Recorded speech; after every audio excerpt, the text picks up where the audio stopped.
కూడా ప్రళయం అంటారు. బాబా అవినాశి కాబట్టి బాబా జన్మస్థలమైన భారత్ కూడా అవినాశి. పిల్లలు మీకు చాలా సంతోషం ఉంటారు. దేనికి? ఎందుకు సంతోషంగా ఉంటారు? ఏం జరిగిందని సంతోషంగా ఉంటారు? ఏ సంతోషం ఉండాలి? బాబా సర్వులకి సద్గతి దత్త, సుఖ శాంతి యొక్క కర్త, వారే మనకి లభించారు అన్నటువంటి ఖుషి. బాబా ఎవరు?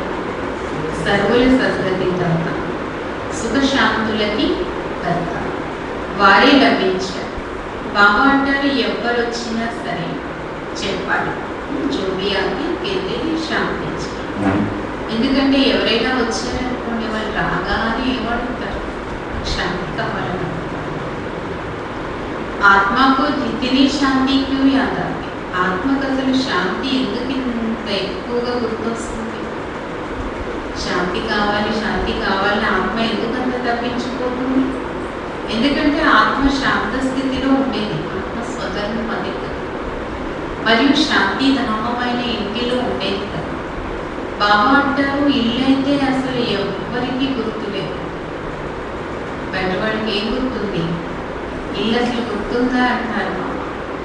కానీ లౌకికంలో కూడా ఏం చేస్తారు? ఎక్కడైనా విదేశాల్లో అక్కడ చనిపోయారనుకోండి, వాళ్ళు ఏం కోరుకుంటారంటే మళ్ళా మన ఊరికి తీసుకెళ్ళిపోవాలి, మా దేశానికి తీసుకెళ్ళిపోవాలి, మా దేశంలో మా గ్రామానికి తీసుకెళ్ళిపోవాలి అనుకుంటారు.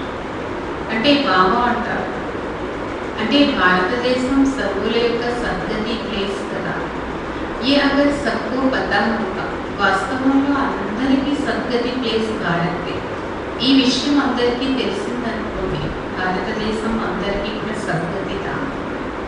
అంటే దుఃఖం నుండి ముక్తి చేసే శివ బాబా అవతరణ ప్లేస్ కూడా, వారి యొక్క బర్త్ ప్లేస్ కూడా ఇది. అయితే అప్పుడు ఇంకా భారతదేశానికి గౌరవం పెరుగు, సొంత ఊరు అంటారు. అలా బాబా అంటారు అయినా సరే ఈ ప్లేస్ ఎంత గొప్ప, భారతదేశం ఎంత. ఎవరు వస్తారు ఇక్కడ? ఎందుకు గొప్పది? ఎందుకు గొప్పది? అందరి ఆత్మల్ని దుఃఖం నుండి విడుదల చేసి శివ బాబా యొక్క జన్మస్థానం అది. అందుకే భారత్ చాలా గొప్ప. బాబా అంటారు ఒక శివుని పైన ఏం చేస్తారంటే జిల్లెడు పుష్పాలు వేస్తారు. ఎందుకని? వాస్తవంలో బాబా అంటారు భారతదేశంలో పరమాత్మ వస్తారు అంటే మొత్తం అందరూ వచ్చి ఆ శివుని పైన పువ్వులేసేవారు, ఇక వేరే ఏమీ లేకుండా అయిపోయారు. కానీ భారతదేశం గురించి సద్గతి దాత అనే శివ బాబా గురించి కూడా సరిగ్గా ఎవరికి లేకపోతే అందరూ చక్కగా ఒక శివుడికి పూజించుకుంటూ ఉండేవారు. కానీ అది కూడా క్లారిటీ లేదు. బాబా అంటారు ఇప్పుడు ఎంతమంది మీద పువ్వులు వేస్తున్నారు? ఒక శివలింగం మీద వేస్తున్నారేంటి? 3 కోటి దేవతలు ఉన్నారు వాళ్ళ మైండ్లో, ఒకరి మీద అందరి మీద వేస్తారు. అసలు ఒక్కరే అనేది తెలుసుంటే ఒకరి మీదే